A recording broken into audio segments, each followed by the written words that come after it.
Sabi doon sa pinakalas, no? Magkakaroon ka ng crown of life na ipinangako ng Diyos sa mga nagmamahal sa Kanya.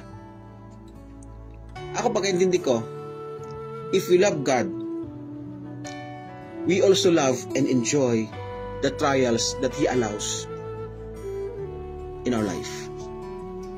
Kasi pag i-resist natin ang ating mga sarili, Lord, ayoko niyan, Lord, ayoko niyan. Si Lord nga dumanas ng mga tinding pagsubok, tinanggap niya, tama? So para magiging belong tayo sa Kanya, no? A belongingness ba?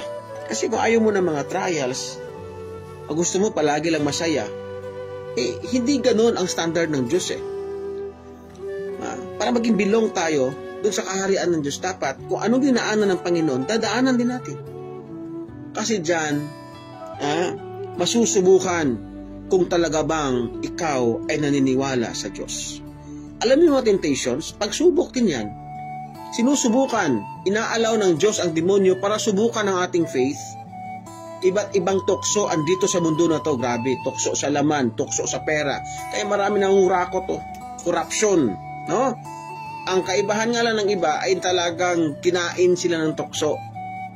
Pero kung ikaw mismo, araw-araw, nakakaranas ka ng mga pagsubok, tukso man yan, pero malinaw sa'yo, lahat ng to ay magiging parte, no, ng crown of life mo. Masaya ka hindi? Ikaw na. Choosy ka pa. Maging masaya ka. Ano ba yan? Huwag tayo mas stress-stress dyan.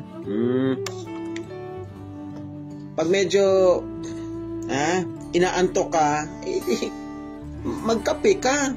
Ito yung kape na, ito, hindi ka antokin nito, masigla ka. Maxan Coffee 8-in-1. May mangosteen pa.